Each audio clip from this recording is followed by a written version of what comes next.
n'arrête pas le progrès. Mais d'abord, c'est pas le progrès qu'il faudrait arrêter. Il faut s'arrêter sur la phrase. Parce que regardez un peu le on. Qu'est-ce que c'est le on? Est-ce que c'est le représentant d'une certaine opinion publique qui n'est jamais du bon côté de l'humanisme? Arrêter, est-ce que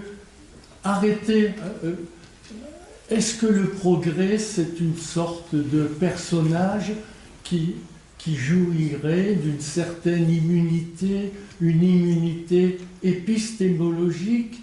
Mais attention, le progrès, est-ce que c'est un corps solide, complexe, lourd? Ou est-ce que c'est un ensemble de balises clignotantes, des progrès? Et j'en viens à la question importante. Regardez le terme progrès. Ça s'écrit pareil, au singulier et au pluriel. Et je remercie cette docte compagnie qui va m'écouter.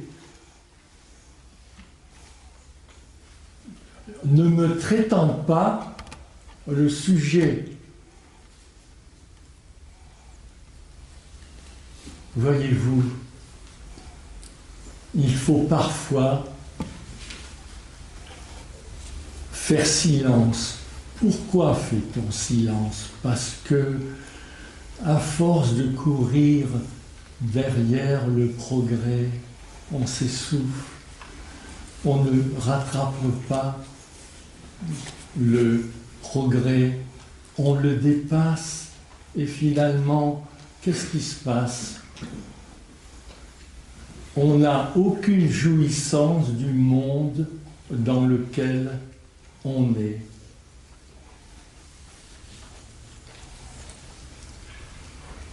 Mais alors, pourquoi parle-t-on d'arrêter le progrès? Pendant très longtemps, et ça date de la Révolution française, il y a eu une sorte de croyance extraordinaire en la perfectibilité de l'homme. Et donc, toutes les structures organisationnelles de la société mises en place par la Révolution. Non? Est-ce que c'est déjà fini? Oui. Non. C'est vrai?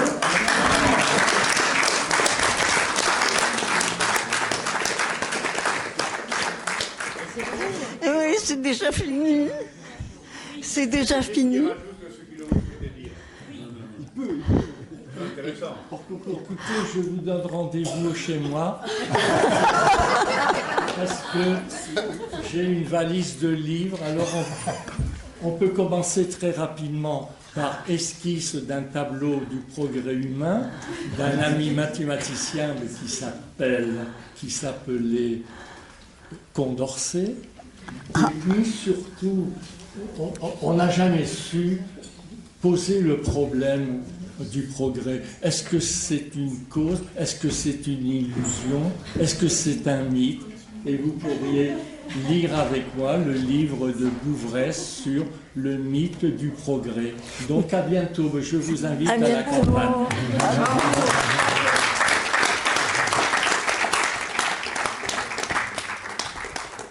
Est-ce qu'André Momus est disponible? André Momus. Est-ce qu'il peut? Est-ce que sa fille est arrivée? C'est bon.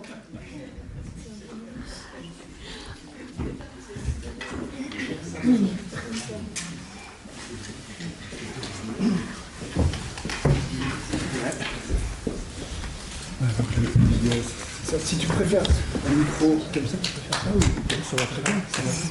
Ok. Bon. Vas-y, André. Vas-y, alors, je fais un test micro quand même. Vous me dites quand ça commence. Oui, il n'y en a pas encore. Fais un test micro. Oui, ça va. Vous m'entendez? Oui. Vas-y. Ah, d'accord. Je me sens comme un œuf coq. C'est pour ça que j'ai amené mon sablier 3 minutes. Dans sa casserole. Bon. La notion de progrès est relative et subjective. Telle nouveauté, semblant apporter du mieux, est vue par certains comme une nuisance, selon l'usage, selon les conditions, etc., à l'expérience. Admettons qu'on puisse identifier tous les progrès obtenus à travers les âges et répartissons-les en 8 classes pour notre analyse des proverbes. Première classe, les connaissances. Avec ces outils extraordinaires, l'homme progresse sans arrêt sur le savoir dans pratiquement tous les domaines. Donc le proverbe est valide. Deuxièmement, les conditions de vie. Bon, elles s'améliorent grâce au progrès des techniques pour la nourriture, pour les soins, pour le confort, les loisirs, etc. Mais tout le monde n'en bénéficie pas, loin de là. Et il faut absolument arrêter rapidement tous les soi-disant progrès ou leur développement quand ils sont associés à la pollution, quand ils sont associés à l'épuisement des ressources et à la servitude. Troisièmement, domaine militaire et commercial. Progrès continu des techniques avancées pour le combat et pour l'appropriation des ressources. Mais il y a celui qui gagne qui progresse et celui qui perd régresse. Donc le proverbe est inapproprié. Pareil pour la classe des progrès individuels, des progrès par équipe, des progrès en compétition, alternance de gains et de pertes, donc proverbe non approprié. Ensuite, le domaine de Nicole, le juridique et les libertés. Alors du code d'amour à vie jusqu'aux droits de l'homme et de la femme, progrès incessant des lois écrites. Mais le proverbe est vrai, mais surtout pour sous les régimes politiques éclairés, dirons-nous. Ensuite, la spiritualité. Là, bon, malheureusement, en religion, en idéologie, tout progrès potentiel se heurte au mur des dogmes. Quant à la capacité de penser, malheureusement, elle s'est effondrée avec la manipulation d'opinion, avec le globish, avec la part mauvaise des réseaux sociaux. Donc, malheureusement, le proverbe est non valide pour notre époque. Mais heureusement, il y a des chercheurs. Oula, déjà. Bon, je finis juste comme dit, en vous disant une phrase intéressante. Tout progrès devrait être conditionné au bonheur de vivre. C'est Alain Gerbaud qui disait ça, le grand Alain Gerbaud, navigateur. Et est-ce que c'est votre opinion aussi? Du micro. Sur le micro. Ah, pardon, oui. Est-ce que c'est votre opinion aussi? Tout progrès devrait être conditionné au bonheur de vivre. Voilà, écoutez, merci, c'est trop rapide.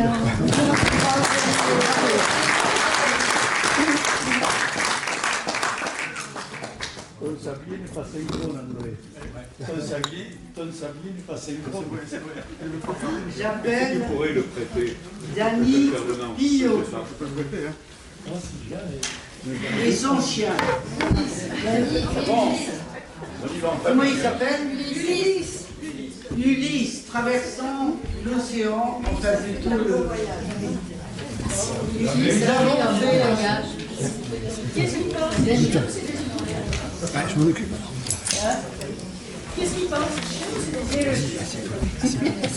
Je vais commencer. Ulysse, mon fidèle Ulysse, tu portes le nom d'un roi, d'un navigateur, d'un fabuleux voyageur. D'ailleurs, Du Bellay dira quelques siècles plus tard, heureux qui, comme Ulysse, a fait un beau voyage. Et moi, face à toi, je me demande quel voyage nous effectuons, nous autres, humains modernes. Toi, tu vis au rythme du vent, des balades, de la gamelle. Nous vivons au rythme des notifications, des mises à jour, des swipes frénétiques. On n'arrête pas le progrès, dit-on, mais à quoi bon courir si c'est pour percuter le mur? Le progrès, il a transformé la machine à écrire en ordinateur, il a transformé le téléphone en miroir de soi-même. Dorénavant, le téléviseur obéit à la voix, la montre dicte quand dormir, et même le réfrigérateur se permet de nous juger. Tu as encore mangé du fromage. Toi, Ulysse, au moins, tu ne juges pas. Tu attends, tu regardes, tu pardonnes, et ton voyage à toi n'est pas aux confins de la terre, il est intérieur. Tu ne cherches pas à aller plus vite, tu cherches juste à être là. Et c'est peut-être cela le plus grand progrès, la présence, être avec l'autre. Tu n'as ni compte en banque, ni montre connectée, ni réseau social.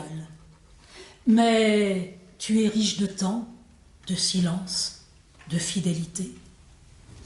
Ulysse, pendant que le monde avance à vive allure, toi tu restes là, tu restes immobile, mon philosophe à quatre pattes.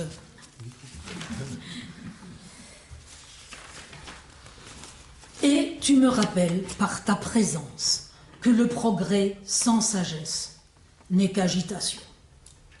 Et que parfois, la plus grande modernité, c'est de savoir s'arrêter.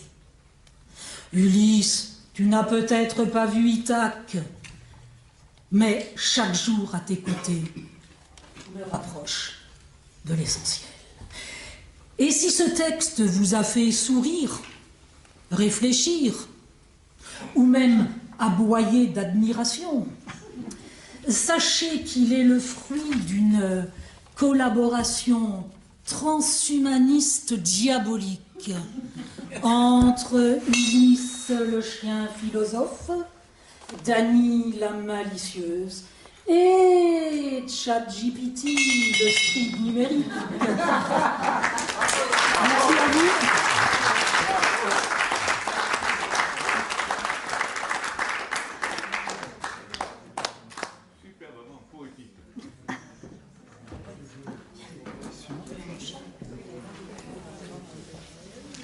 J'appelle à la barre. Non, à la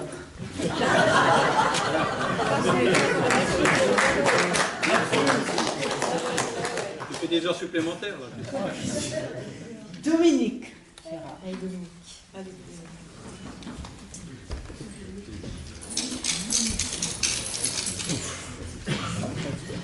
alors, est-ce que je peux avoir un micro indépendant?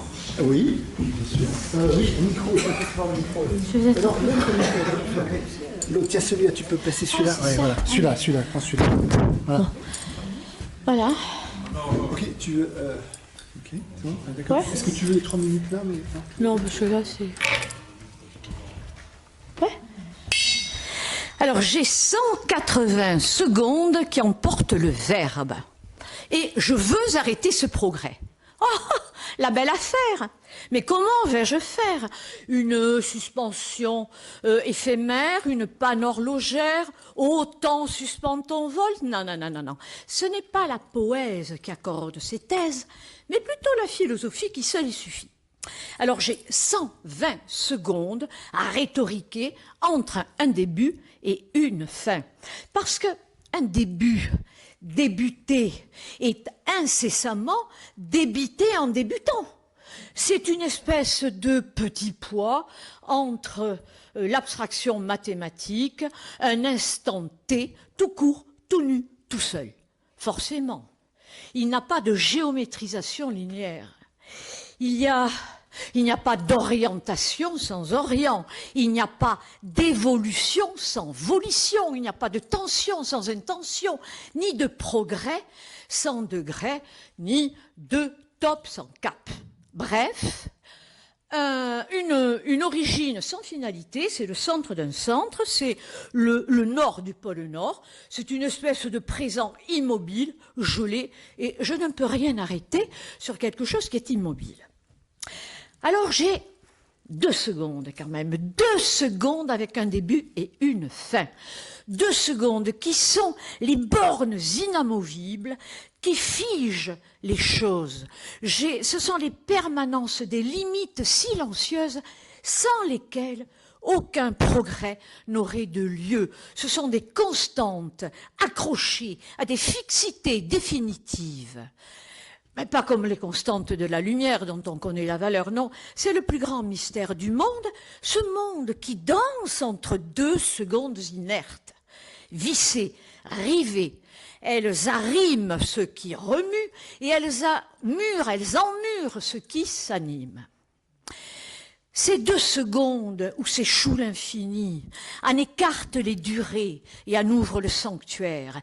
Elles sectionnent, sanctionnent, sacrifient, scandent l'incommensurable vanité facétieuse de nos impétueux discours et leur tempête verbeuse s'épuise dans cette folie paradoxale.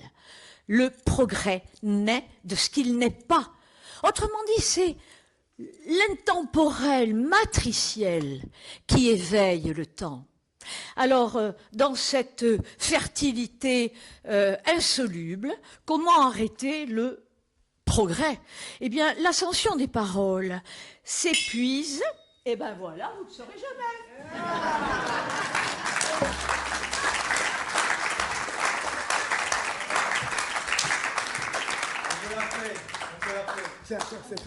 C'est ton texte. Ah, la fin, voilà.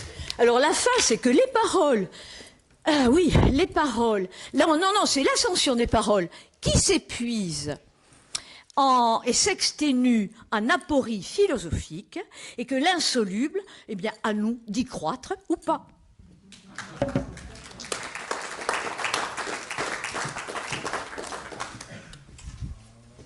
La suivante est une femme, comme son nom l'indique là. C'est Michel Bonnet. Elle arrive, elle est là, elle est dans les candidats sont là-bas. Hein.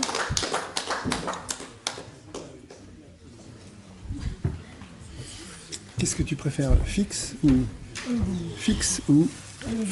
ça?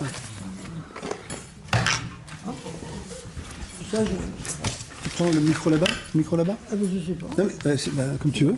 Là. Eh ben, merci à tous d'être là. Merci à tous d'être là. J'ai le plaisir de partager ce que mon esprit a ressenti avec On n'arrête pas le progrès. On, acteur indéterminé, le verbe d'action, en négation, progrès, c'est ironique et fascinant. Serait-ce un leurre parfait? Progrès, pour se déployer, il a besoin de territoire. 2025, la Lune en est un. Dans les écoles, on pense progrès. Les déchets progressent. Bien. Tout ça, ça oscille sur les échelles du temps.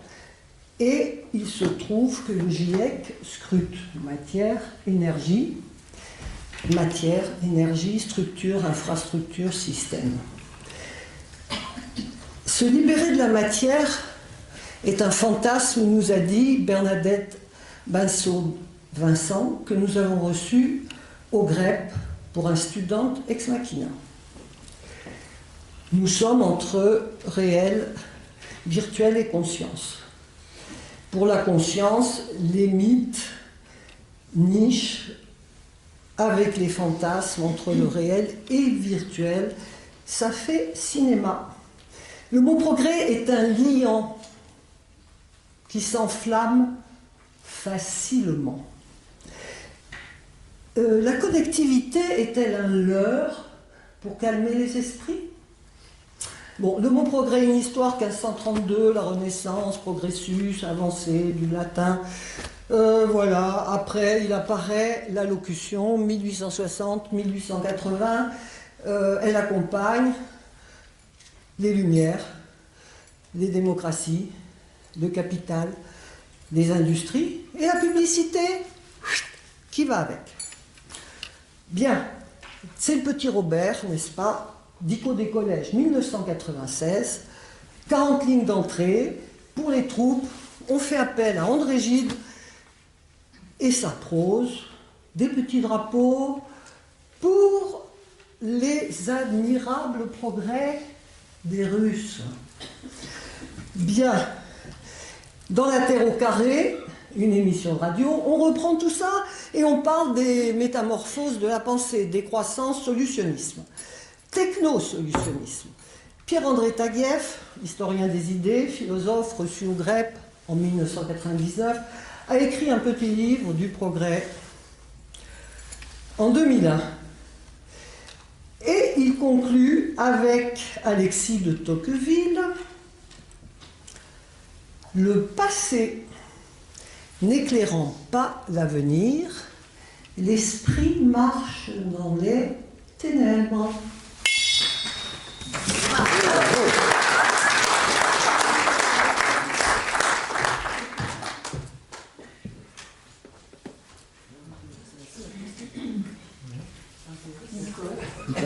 Oh, pardon. Il en reste pour Le toi. suivant est Florian Méry.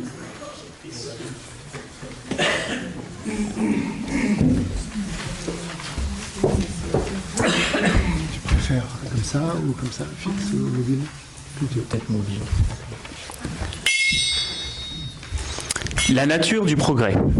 Stop ou encore. C'est le cri de guerre de ceux qui louaient les progrès d'hier. Encore? Stop, j'en peux plus. Les autres disent souvent qu'ils se sont toujours méfiés, que la technologie n'était pas en soi un problème, mais que socialement, rien n'est plus comme avant. Tu prendras du gratin? Pour la France, le wok est un repas étranger. Car le Gaulois, lui, mange du sanglier. Il prendra au moins de la soupe, ton copain? Dit-il en trempant le pain. Tu sais, papa, j'ai dû boire beaucoup de soupe pour devenir grand, répond son fils en lui tenant la main. Ah, ça alors, on n'arrête pas le progrès. Les jeunes éveillés, lorsqu'ils lancent leur peinture sur les dictatures, sur les tableaux, dans leurs cheveux, pour les oiseaux, contre ces messieurs, ces pères de famille qui détruisent la nature. Les anciens réveillés par leurs expériences se plaignent de leurs courbatures et hurlent à l'imposture. À bas la woke culture! C'est ainsi qu'ils l'annoncent. C'est ainsi qu'il l'annonce, ce fil que je suis en train de perdre. Non. Donc, à bas la woke culture, celle qui vient, le chant des vaincus, qui vient de celui qui considère que les valeurs partent à volo. Mais ça n'a rien à voir avec ta choucroute, parce que je ne veux pas ta saucisse de morteau. Ah, c'était mieux avant. C'était mieux avant quand on pensait que demain sera mieux. Le progrès n'est pas un problème en soi. Le problème est le problème est qu'il nous est imposé. Et à ce jeu, la woke culture est le trampoline qui permet de reconquérir la liberté du progrès.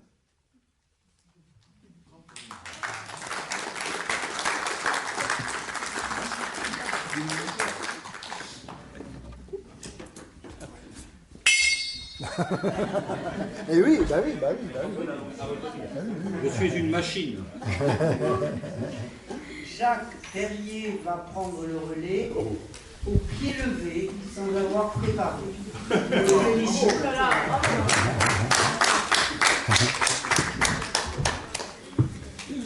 Qu'est-ce que tu préfères? J'ai mis quelques notes sur un papier, mais...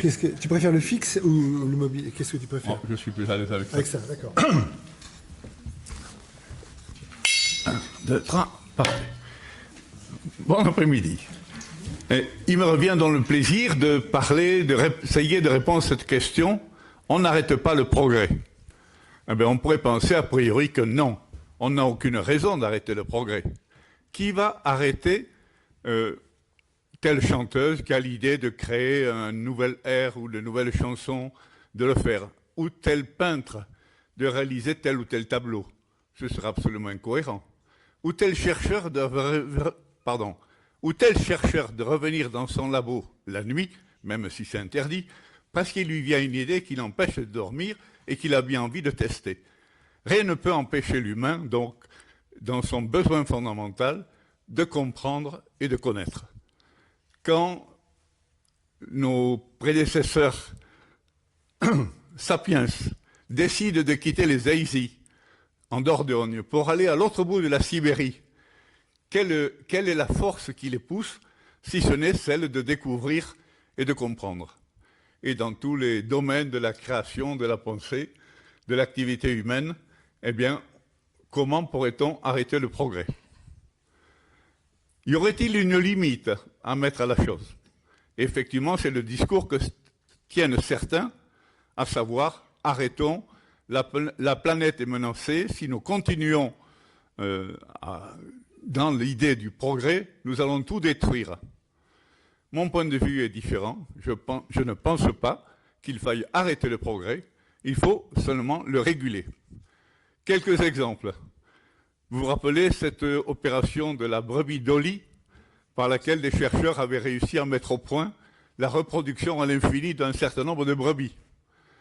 La même chose s'est produite en Chine il n'y a pas très longtemps, il y a juste quelques années, où des chercheurs ont bricolé sur des embryons humains, en particulier à partir du moment où on savait que c'était des jumeaux, pour modifier certains caractères génétiques chez un des jumeaux et pas chez l'autre.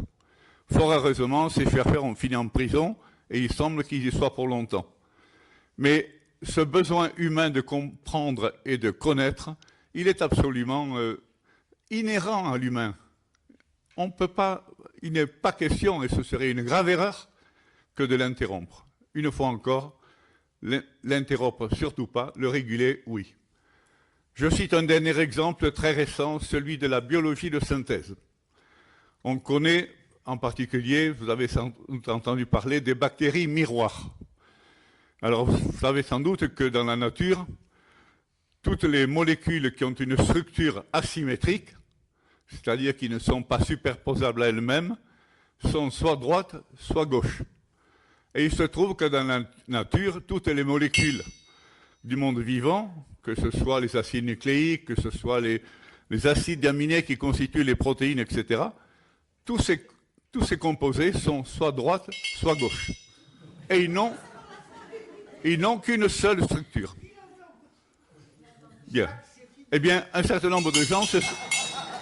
C'est fini déjà? Oh. Alors... Ok. Je demande d'être noté à ce stade. Mais je voudrais vous dire la suite, c'est très court. Ça prend 1 minute. Mais c'est de dire qu'un certain nombre de gens se sont mis en tête de fabriquer du vivant avec des molécules non pas de gauche, mais de droite. Ou l'inverse. Bon, on pourrait dire simple folie. Or, pas du tout. Il est très probable qu'avec ce genre de molécules, on arrivera à s'opposer à des systèmes cellulaires aberrants comme les cellules cancéreuses. Et c'est un des gros chantiers actuels de la biologie. Voilà. Donc, pour moi, surtout pas, n'arrêtons pas le progrès, régulons-le.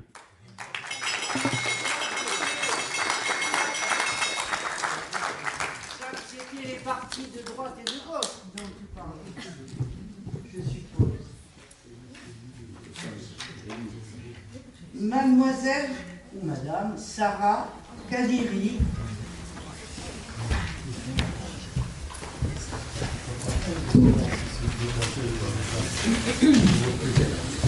Qu'est-ce que tu préfères, le fixe ou le...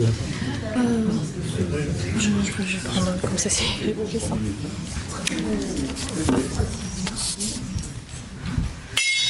penaude, je me débattus, m'affranchissant de liens et câbles qui me retenaient. En effet, ma vie était bien commode lorsque de progrès j'étais vêtue, mais par curiosité, j'y renonçais. Coupable, je laissais les câbles giser par terre, l'impression d'être nue. Je scrutais mes camarades, ils fixaient des images se mouvoir, sans savoir qu'il suffisait de tirer sur les murs. Sur ces mêmes câbles, ces mêmes chaînes qui les lient, qui passaient sur les murs de cette caverne pour la plonger dans le noir. Mesdames et messieurs, chers jurys, en quittant cette allégorie, la lumière qui manquait à la caverne de Platon m'éblouit. Dehors, je vis un spectacle qui m'est infamilier, moi, femme des cavernes, habituée aux projecteurs et aux câbles HDMI. J'ai découvert que qui dit qu'en goûter à la liberté du fait d'être insoumis a bien menti.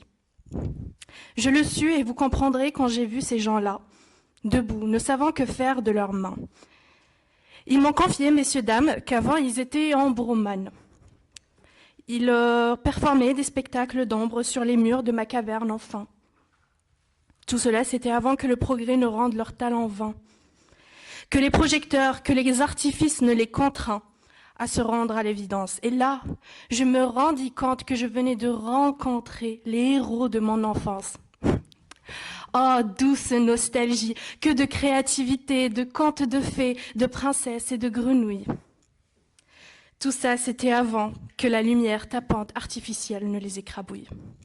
Et rangé de remords, je me demandais alors, en valait-il la peine de transformer ces créatifs ludiques en exaspérés, noyés dans le ludisme. Rangé de remords, je tournais le talon, les laissant s'apitoyer sur leur propre sort. Après tout, la consolation, ça n'a jamais vraiment été mon fort. D'un pas volontaire, j'avançais en sachant que je ne pouvais plus faire marche arrière avant d'avoir percé le mystère de ce progrès humain contre l'humain. Il incarne la faucheuse des ombres et des talents et se trouve toujours une raison. Dans ma caverne, il m'a appris par exemple que c'est dans notre nature et le progrès nous avance énormément. Alors je lui dis pourquoi ne sait-il pas s'arrêter au bon moment? Pourquoi toujours piller abondamment, jamais à bon escient? L'humain est si mignon à faire un pas sur la lune sans jamais faire un pas chez son voisin. Il pille, il tue, il nie, s'abandonne à un progrès infini, irréfléchi, aveuglé par la promesse d'un futur qui brille. Un peu comme la confiture. Plus on en a, plus c'est pas mal. Moins on voit le pain sec sur lequel on l'étale. Rabelais a rappelé que science sans conscience n'est que ruine de l'âme. Or, goûte une fois au feu et tu ne pourras plus t'en passer. Et lorsqu'on aura tout brûlé, comme le prédit Prométhée, et quand tout aura fondu sous nos doigts, trop avides, quand il ne restera que cendres de nos rires hybrides, alors viendront les archéologues, brosse en main, regard en friche. Dans nos cavernes, ils fouilleront nos restes numériques et plastiques. Trouveront-ils là des traces de grandeur ou de décadence, des chants d'espérance ou l'écho creux de notre suffisance, car à force de nous croire Dieu dans nos citadelles connectées, qui dira si nous avons progressé ou seulement disparu avec style et vanité?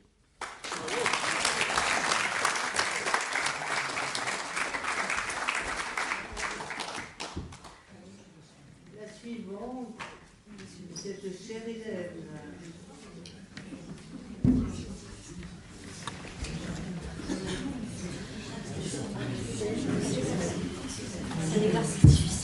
Oui. J'avais fait ça, je ne ferai plus. Qu'est-ce que tu préfères, ça ou ça? Je sais pas. Je sais pas.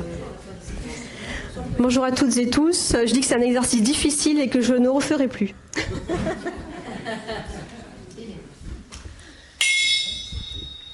Pour commencer mon court propos sur le projet, permettez-moi d'abord d'en faire le plaidoyer. Pour ce cas-là, nous devons donc le préparer pour parler des progrès et non du progrès. Je choisis de le mettre au pluriel. Jetez loin vers le haut pour qu'il déploie ses ailes. Jaillissent ces mots dans un éclair et dans le ciel. Jugez maintenant comme il est beau au pluriel. Les moultes situations qu'il dépeint tour à tour. Les progrès de l'enfant, ses premiers pas dans la cour. Les progrès de l'élève, en classe et pour toujours. les progrès de la connaissance de jour en jour. Reprenons maintenant ce mot au singulier.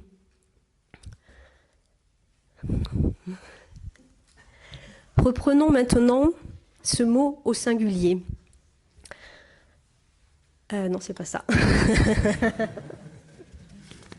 Allez, je prends les antisèches.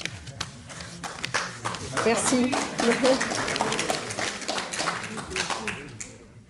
Régulière évolution de notre humanité. Rappel fréquent et constant du croire au progrès. Religion forte et occidentalo-centrée. Je choisis dorénavant d'en faire son procès. Je le considère comme un coupable tout trouvé. Jetant fort son dévolu sur la société, je le considère incapable de nous sauver. Le progrès comme un projet vers le meilleur. Le progrès, une promesse, un besoin d'ailleurs. Le progrès, le plus court chemin vers le bonheur. Le progrès, ne serait-ce pas en fait une erreur? Malgré le progrès, où va l'humanité? Mal averti, il semble encore pourtant s'imposer. Même auréolé de sa toute technicité, me vient l'idée qu'il n'est plus autant choyé. Bon gré, mal gré, telle en va l'histoire du progrès. Sans regret, nous continuons à l'implorer, benoîtement et avec grande assiduité, bien que cela paraît ne plus avoir d'effet. Je ne peux résister, pour la conclusion, devant vous à faire un peu d'autodérision. Et au lieu d'opter pour le sacro-saint progrès, je déclame, rangeons-nous du côté des progrès.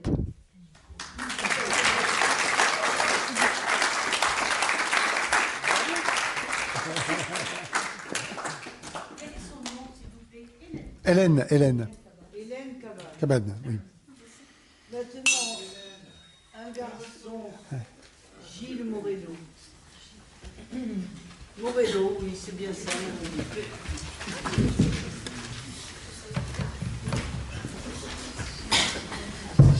Je vais mettre le chronomètre. Qu'est-ce que tu peux faire? Avant de commencer, j'aimerais préciser, je n'ai utilisé aucune intelligence dite artificielle pour que soit personnel ce concours d'éloquence. Qu'est-ce que tu préfères? Le micro là comme ça? Je vais rester là comme ça. Ok. On n'y avait pas pensé, maintenant on va aller suspecter. Bon. Allez, c'est parti. Ô progrès, mon ami, à qui je dois tellement. Car grâce à toi, j'espère pouvoir vivre 100 ans. Je me sens encore jeune, je suis en pleine santé, malgré mon âge pourtant déjà bien avancé.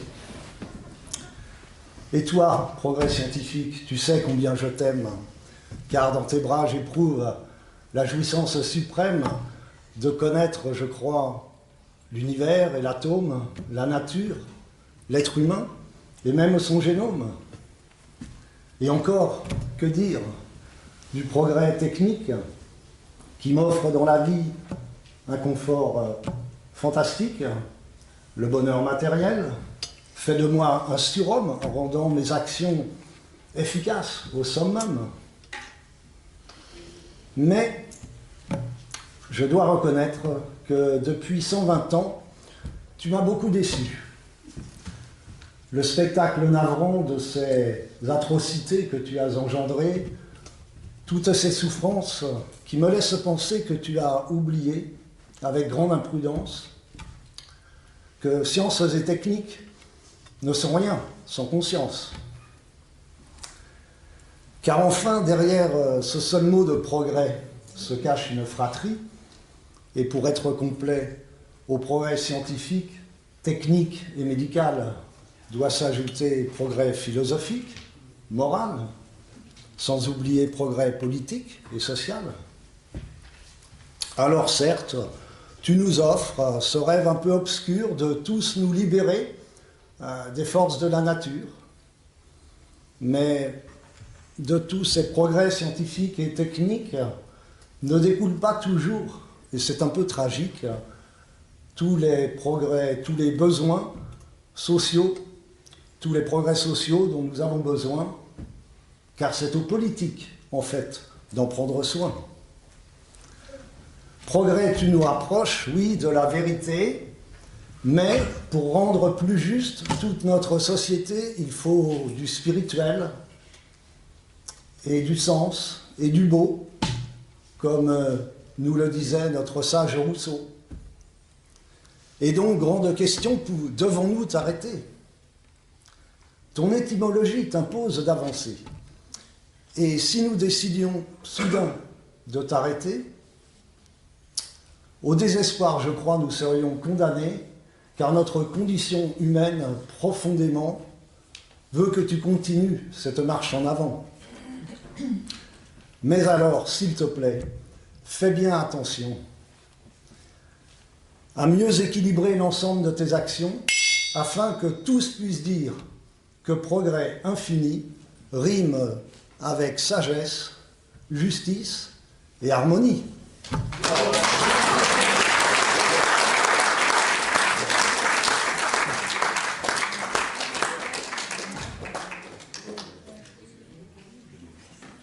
J'appelle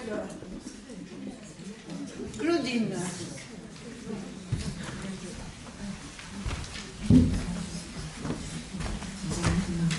Claudine. Tu préfères quoi? Comme ça? Alors, il y a un titre à mon allocution, et le titre, c'est « Les progrès en botanique ». Oui, en 2004, je suis allée en Hollande pour aller rendre visite à mon fils qui était en stage là-bas.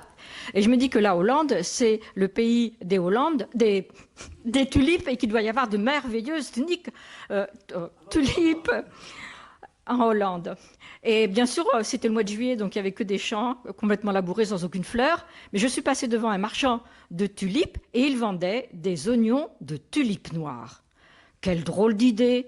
Des tulipes noires. Mais d'habitude, les tulipes, elles sont rouges, elles sont jaunes, roses, blanches.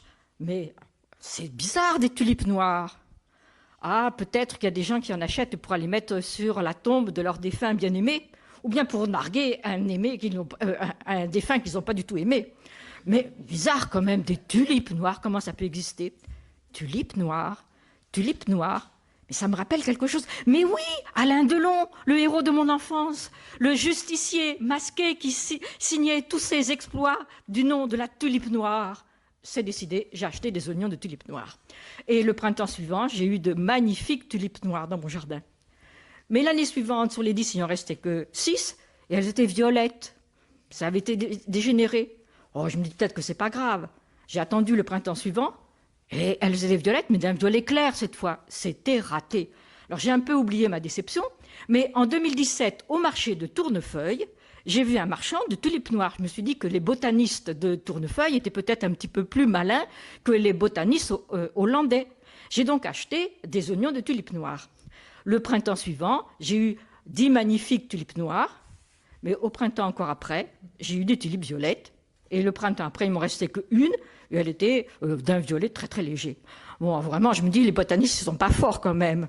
J'allais oublier un petit peu cet achat de tulipes noires, l'existence de tulipes noires, quand en 2023, à Castanet, j'ai vu un marchand d'oignons de tulipes noires. Je me suis dit peut-être que les botanistes de Castanet sont encore plus forts.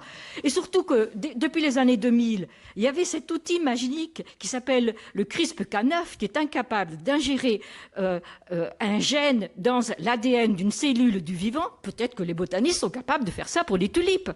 J'ai racheté 10 oignons de tulipes noirs et je me suis dit, pour voir que ce n'est pas mon terrain qui est défavorable, j'avais aussi 10 oignons de tulipes blanches.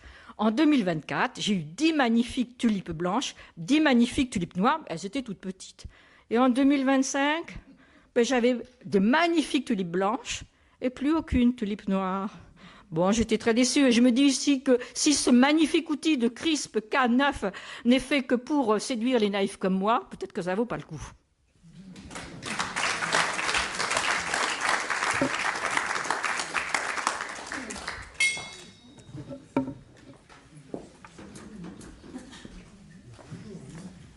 José Maria des Ostas. Alors il m'a dit qu'il aurait la traduction en simultané. N'est-ce pas, José? Il fera très bien français.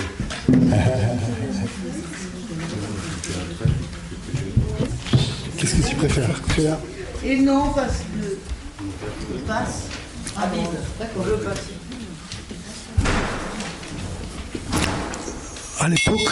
À l'époque, dans les maisons des pauvres, il y avait des dictionnaires illustrés.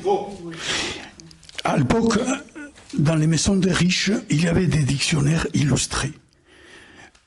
Un volume, 3 volumes. Parfois, ils tenaient toute l'étagère.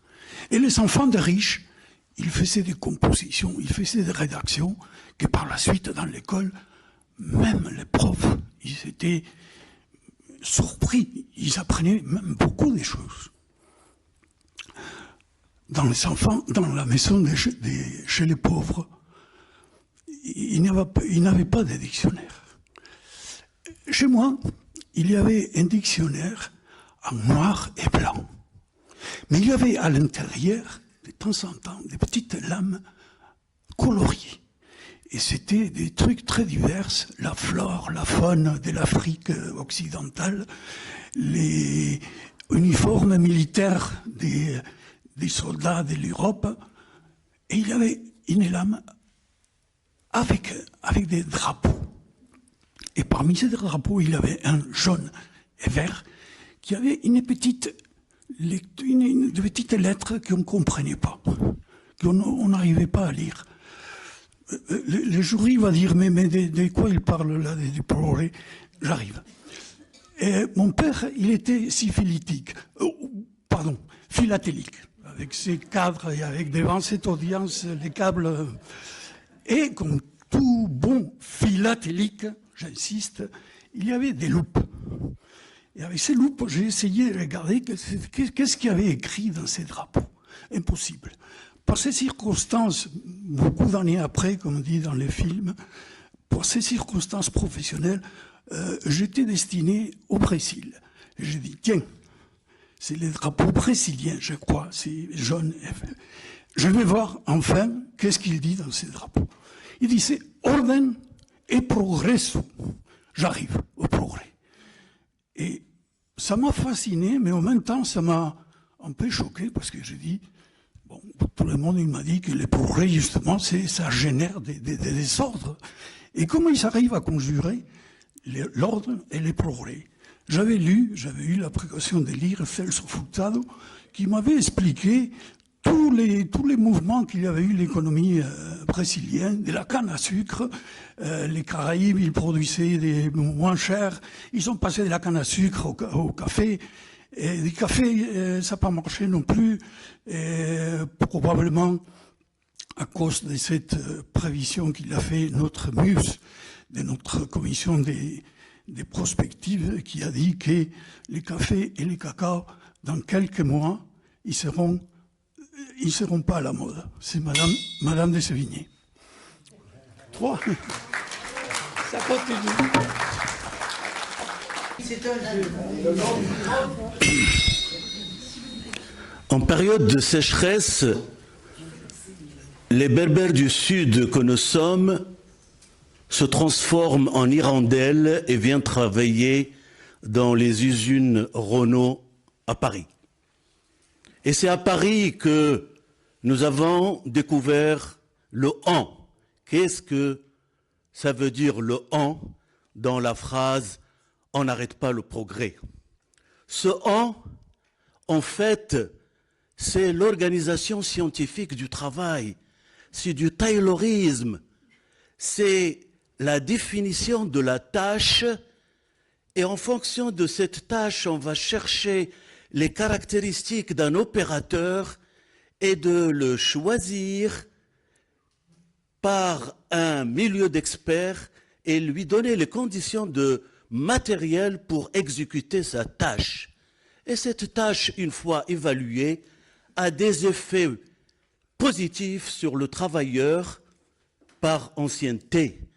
Et sur le plan des conditions matérielles, il y a usure du matériel, c'est-à-dire de la machine, d'où la naissance de l'ergonomie, c'est-à-dire l'analyse fine de l'activité des opérateurs. Mais de l'autre côté de la Russie est né un bolchevique qui s'appelle Lénine, et il a croisé l'organisation scientifique du travail avec la discipline bolchevique. Et il a créé l'Union soviétique. Et on sait où on est avec l'autoritarisme et l'organisation mécanique du travail. Du coup, chez nous, en Orient, quand on revient chez nous pour donner à vivre à nos enfants, on se transforme d'humain par les rondelles.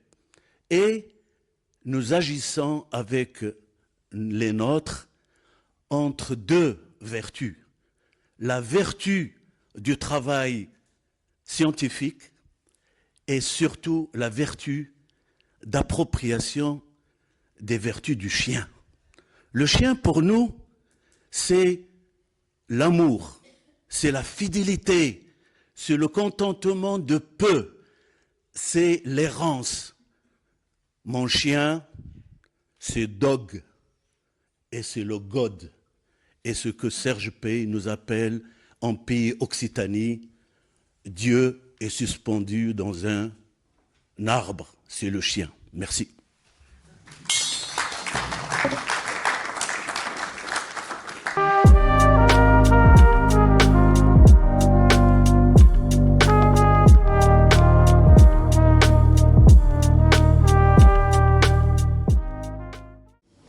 Peu de temps après, on m'a dit qu'il y a une assemblée générale, il devrait y venir. Donc je vais voir, il y a tout à l'heure de l'assemblée générale. Et là, il manquait un grand nombre d'administrateurs. On m'a dit, voilà, est-ce que vous accepteriez le poste de, etc. Je dis, bon, à titre provisoire, je veux bien. Si vous trouvez personne d'autre, je veux bien, mais que peu de temps. Et puis là, deuxième volet avec la violence. Toutes les discussions donnaient lieu à des disputes, à des engueulades, parfois à des menaces de casse-gueule. Je vais te casser la gueule. J'ai dit quand même, pour des gens raisonnables, éduqués, etc., ils sont bizarres, ces gens-là. Et il y avait parmi eux un dénommé Michel Rouffet, regretté le pauvre depuis, eh bien, qui essayait de créer un peu de paix dans ce... Mais il n'y arrivait pas. Et à moitié séance, il disait, j'en ai marre de ces disputes, je fous le camp. Voilà. Et la réunion se terminait comme on pouvait, dans le brouhaha, le désordre, la gueulante. Alors si je dois, en premier, souligner une évolution du GREP sur ces 20 années, je peux vous dire qu'on est passé de la violence à la bienveillance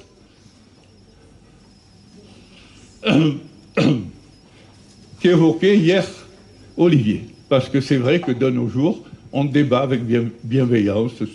J'ai pas ce genre de situation. Ben, heureusement, au fil du temps, c'était filoché. Donc ça, c'est mon premier contact avec le GREP.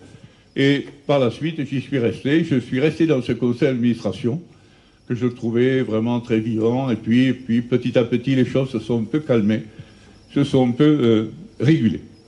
Voilà. Donc ça, c'est ma première expérience. Et je dois dire aussi, deuxième partie, c'était que dans ce discours donc, sur la continuité du vivant, je montrais, chose qui est bien établie depuis, qu'il y avait une progressivité du vivant. Pour donner un simple exemple tout simple, on retrouve des gènes homéotiques. Alors les gènes homéotiques, ce sont ceux qui font que cette phalange pousse avant celle-là et avant celle d'autre. Donc il y a un ordre, une organisation dans le vivant. Et on retrouve ça chez des êtres aussi frustres que des champignons ou des mollusques.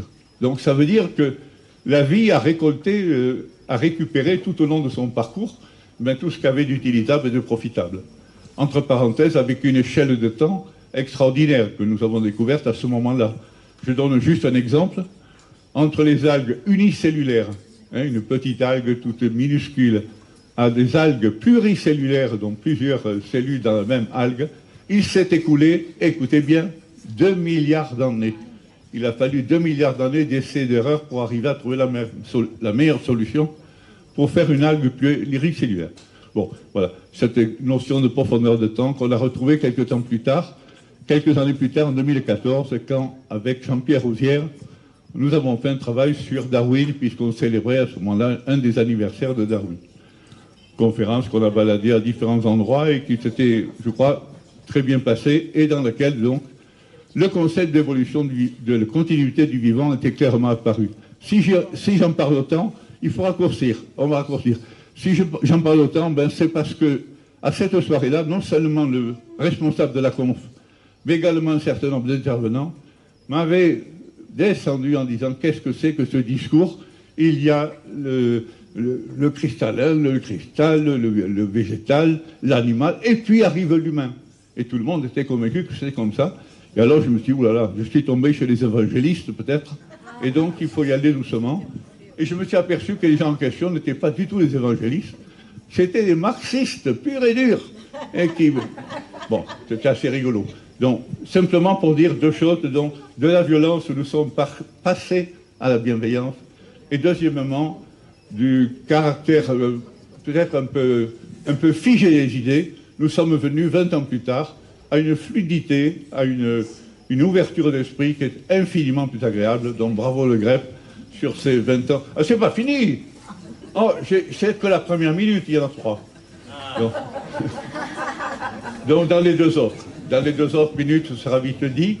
Ce que j'ai beaucoup apprécié dans le GREP, dans cette richesse, dans la diversité des personnes qu'on a invitées, la façon dont ça a été retenu, ça a été discuté hier, ce processus tout à fait démocratique de sélection des conférenciers. Deuxièmement, aspect, toutes les relations qu'on a pu établir, on l'évoquait tout à l'heure, en instant avec ces 3 personnes, montrant que dans le GREP, effectivement, on y revient, mais on y revient de Lyon, même après 20 ans, ou pas autant, une dizaine d'années de rupture, les liens interpersonnels qui ont été créés sont extrêmement puissants et on y retrouve, on y crée de véritables amitiés. Ça, c'est une autre richesse, infinie richesse. Voilà. C'est pas fini. Ça, c'est la fin de la deuxième minute. La troisième minute, elle consiste à évoquer quelques grands noms que j'ai connus pendant ces 20 années, de 3 personnes qui ont disparu. Le premier s'appelait Paul Seff. Paul Seff était un philosophe qui enseignait le français au lycée Berthelot. C'est comme ça que notre ami Christian Classe m'en avait fait connaître. Pardon ? Il était philosophe, mais il enseignait, paraît-il, le français à sa grande déception. Mais bon, il aurait bien aimé. Alors, ce que je veux juste évoquer, c'est le travail qu'il a fait sur un bouquin qui est assez peu diffusé au GREP, pour une philosophie de l'universel. Un très beau bouquin. Ce travail est un recueil de textes et de réflexions sur des problématiques de philosophie fondamentale et de philosophie politique. Il retrace le cheminement d'une pensée qui s'étend sur 30 années de questionnement, de critique et de maturation. Réflexion engagée sur une voie qui fut longtemps classique, celle d'un rationalisme et d'un humanisme laïque, des lumières rejetées aujourd'hui par une philosophie post-nietzschienne qui déconstruit la connaissance et voue au néant les valeurs de l'éthique au nom du subjectivisme et d'un relativisme généralisé. On croirait lire du Trump. Et ces gens-là, ce monsieur avait anticipé très très fortement sur cette révolution. C'est une figure qui, à mon avis, a fortement marqué le GREP. La seconde personne que je veux évoquer, dont je veux évoquer la mémoire, c'est bien sûr Jacques Richaud, devenu un ami, chirurgien, un autre grand marxiste, je crois qu'on peut employer le mot, mais qui a beaucoup apporté au GREP aussi par une attitude très critique et très constructive en même temps. Dans l'hommage qui lui a été rendu par ailleurs dans Parcours, Nicole Gauthier disait de lui « Nous garderons cette grande exigence vivante avec son souvenir ». La troisième personne à évoquer, c'est Alain Gérard, également philosophe, mais il était non seulement philosophe, il était aussi chef d'entreprise. C'est lui qui a animé aussi, avec quelques autres cofondateurs, l'activité du GREP pendant un certain nombre de décennies, et c'est lui qui, à lui seul, faisait toutes les transcriptions de toutes les conférences. C'était un monsieur particulièrement vaillant, et c'était un laïc authentique, c'était un type... je ne pense pas qu'il fût laïcard.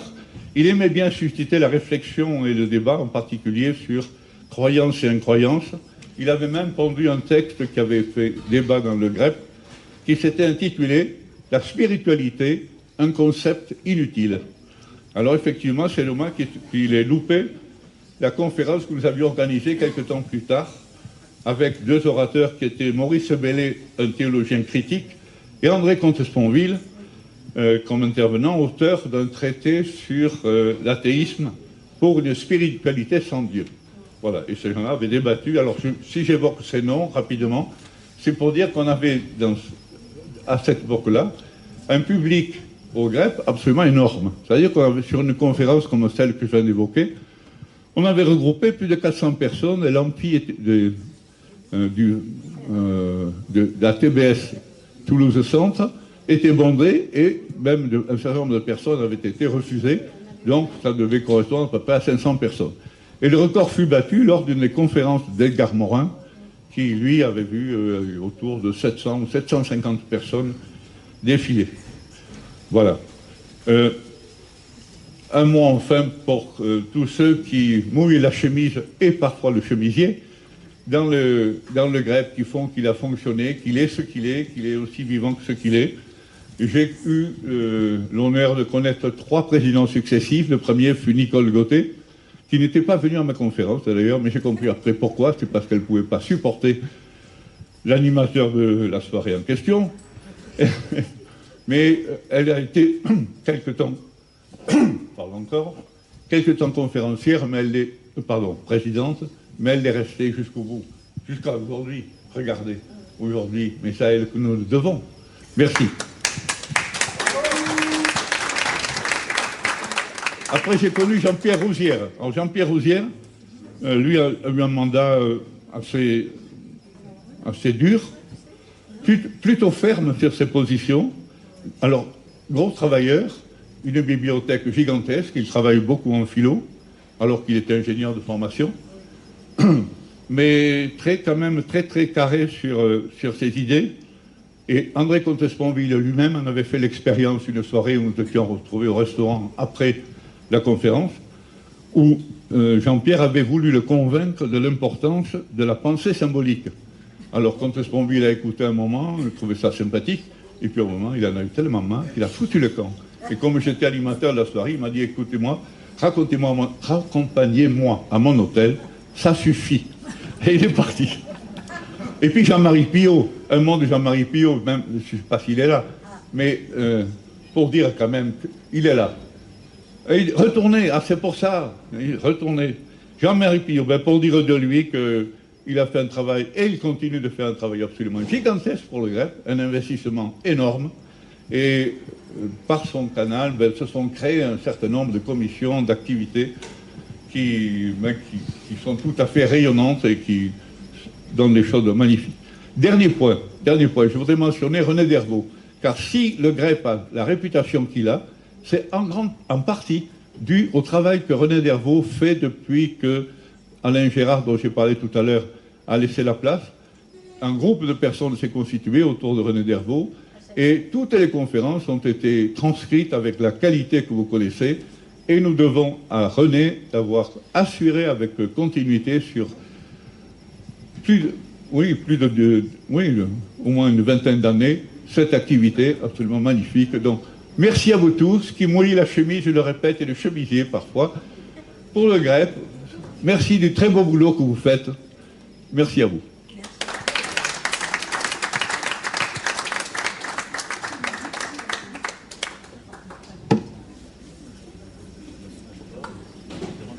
Merci à toi.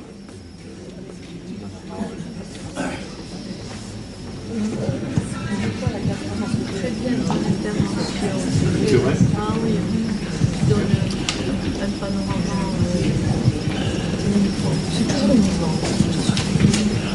Parce qu'il y a beaucoup de spécialités, il y a l'affect.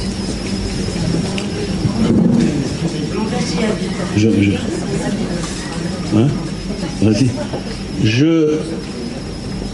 On me demande de faire bref. De faire bref. C'est pas moi, c'est Nicole. Donc au lieu de la description et de l'analyse, je vais énumérer comme un enfant. J'ai dans cette salle un seul témoin de ma génération de la fondation du GREP. c'est Maître Dumas. Il est là. Tu es le seul visage de la fondation du GREP que je connais dans cette salle. Je vais m'écrouler du l'âge maintenant.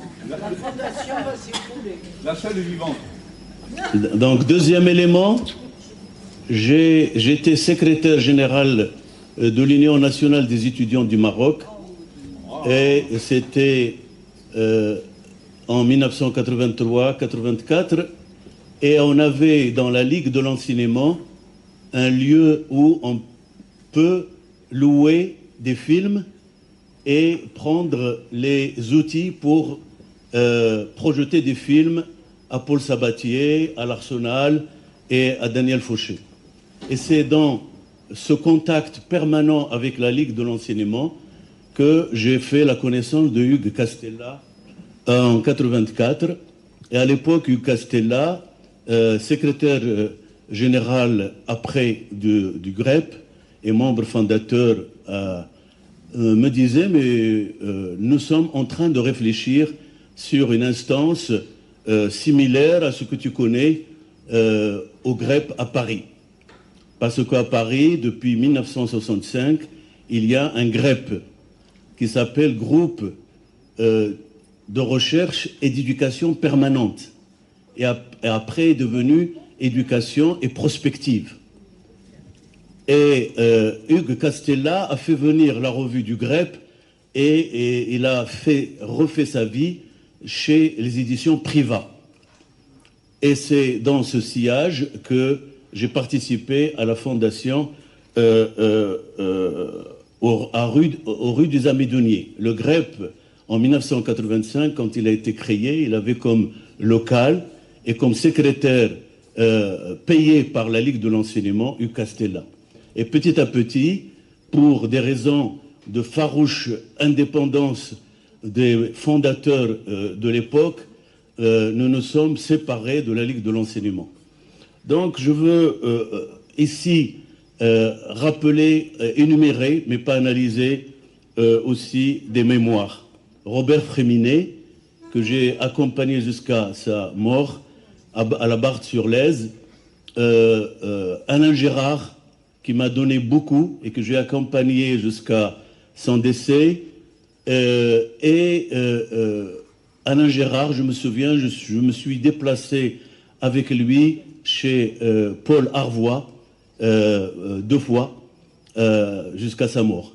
Donc c'est pour vous dire que pour moi le GREP c'est une partie de la construction de ma personnalité, de ma personne et de mon intellect et de ma spiritualité.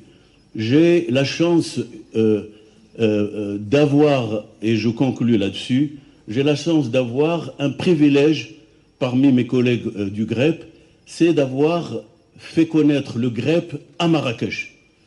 Il y a Bernard Auriol qui est venu donner une conférence à Marrakech sur le GREP, il y a Alain Gérard qui est venu avec Anne-Marie chez moi à Marrakech, et vous êtes invités, la maison est grande. Donc c'est pour vous dire que je suis fier d'avoir la collection complète du GREP Midi-Pyrénées dans le centre de développement de la région de Marrakech. Pourquoi ce centre? Aussi association d'utilité publique, parce qu'il a été fondé par les anciens étudiants, chercheurs des universités toulousaines. Voilà ce que je veux dire. Donc, hommage à Hugues Castella, hommage à 2 autres secrétaires du GREP. Je veux parler de Jacques Mazera, qui nous a quittés, et hommage aussi à Jean Potier, qui était secrétaire aussi du GREP Midi-Pyrénées. Merci beaucoup.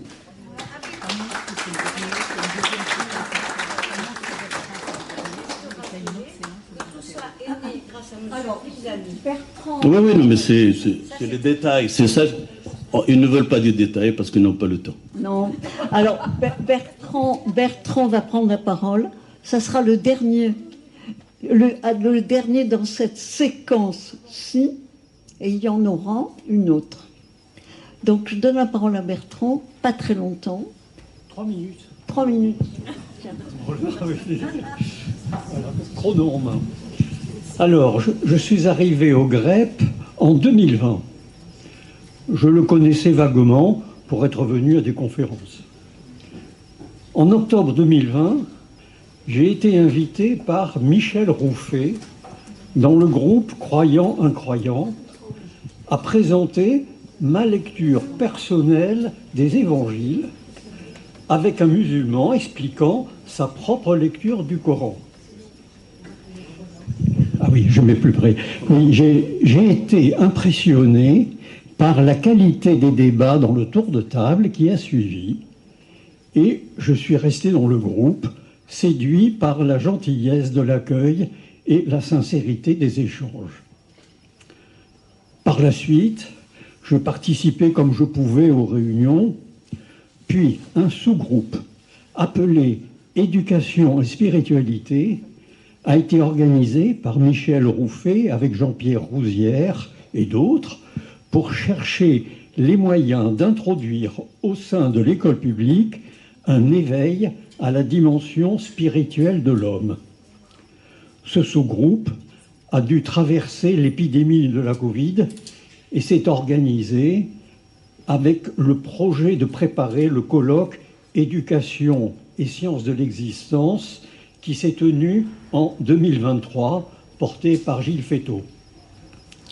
Entre-temps, Michel Rouffet est mort en novembre 2022. Il m'a demandé de poursuivre l'organisation des réunions de la saison 2022-2023. Je suis alors devenu un membre actif du GREP, encouragé par l'accueil bienveillant de son président Jean-Marie. Dans le groupe Croyants Incroyants, devenu Atelier Société et Spiritualité, quelques anciens m'ont aidé à assurer la coordination en conservant l'esprit d'ouverture qu'insufflait Michel Rouffet. Alors, ce que j'apporte, puisque c'est ce qu'on m'a demandé de dire, c'est le savoir-faire que j'ai acquis dans l'organisation des commissions sectorielles du Conseil économique et social de la région Midi-Pyrénées, à l'époque, où j'ai travaillé 25 ans, avec la rigueur dans les comptes rendus pour produire un avis autant que possible constructif. Alors j'apporte mon goût pour les relations humaines et ma conviction que dans la tripartition anthropologique corps, âme, esprit qui a traversé les âges, les continents et les religions, cette anthropologie ternaire rend compte de ce que l'exercice de la vraie liberté respectueuse de l'autre, avec un petit a ou un grand A, ouvre les corps animés par leur âme à une deuxième naissance qui leur appartient en propre, dans une dimension spirituelle infinie et éternelle, faite d'émerveillement, de gratuité et d'amour donné, en complément de l'âme avec les ressources plus ou moins limitées de l'intelligence rationnelle et des ressources psychologiques. Voilà, c'est ce que je voulais vous dire. Merci. Et merci à tous. Merci à tous. Alors, on a changé d'avis et il y a encore un orateur qui va faire la dernière intervention sur le GREP et moi. Alors, moi, je pourrais vous dire que le GREP, ça m'a apporté de l'intelligence intellectuelle, ou une ouverture d'esprit, une meilleure compréhension des choses. Mais pour moi, je dirais plutôt que le GREP, ou comment j'ai survécu à l'intelligence collective sans trop transpirer, serait plutôt la meilleure approche. Au départ, j'étais venu accompagner Anna, qui est un peu plus intello que moi, et j'en suis sorti un peu différent. Hein, Anna, je me suis mis à dire, c'est vrai que ces intellos, ils ont des choses à nous apporter, à nous qui sommes un peu moins intellos. Et au GREP, j'ai appris que épistémologie, j'ai écrit en gros parce que j'arrive même pas à le dire. Alors j'ai compris que c'était pas une maladie tropicale Alors c'était déjà ça, j'ai pas tout compris, je saurais même pas vous le définir, j'ai essayé de relire ce matin, j'arrivais pas, et que Kant n'est pas un meuble de chez Ikea. Donc on apprend des choses quand même au GREP, et que oui, on m'a parlé pendant 3 heures de démocratie, sans m'endormir, mais t'as intérêt à choisir ta chaise, hein, quand tu restes 3 heures sur une chaise à parler de démocratie. Mais je me suis pas endormi dans ces discours, j'étais happé par les discussions, par les questions aussi après. Hein, Guy, les questions que tu poses, des fois, elles me font plus réfléchir encore des fois que la question. J'ai croisé des gens capables de parler sans vaciller de sujets simples, au premier abord, et qui ont approfondi et obligé à penser complexe. 103 ans, il a le gars, Edgar Morin. Il est venu vous voir il y a longtemps. Et ce gars-là, bah, moi j'ai appris que ce gars-là n'était pas si complexe que ça. Il nous disait simplement, réfléchissez d'une autre façon et ne regardez pas les choses si simplement. De débattre de l'effondrement de la civilisation pendant l'entracte et de mettre des mots chargés de sens comme anthropocène, l'événement des hommes comme principale force à ce changement sur Terre. J'ai écouté Christophe Desjours sur la souffrance au travail, et moi, comme syndicaliste CGT que j'étais, j'ai compris parfois que je ne regardais pas le prisme de la même façon. Donc ça m'a fait changer aussi dans l'analyse, dans mon boulot de syndicaliste, dans mon entreprise. Pour finir ce témoignage, je voudrais parler de vous, les Grépiens et les Grépiennes. Vous êtes une bande de résistants. Je dirais que être plus précis serait de dire que vous êtes une bande de vieux résistants. C'est pour ça que vous avez fêté les 40, vous avez peur des 50. Grâce aux crêpes, je ne dors plus tranquille. Mais au moins je sais pourquoi. Merci.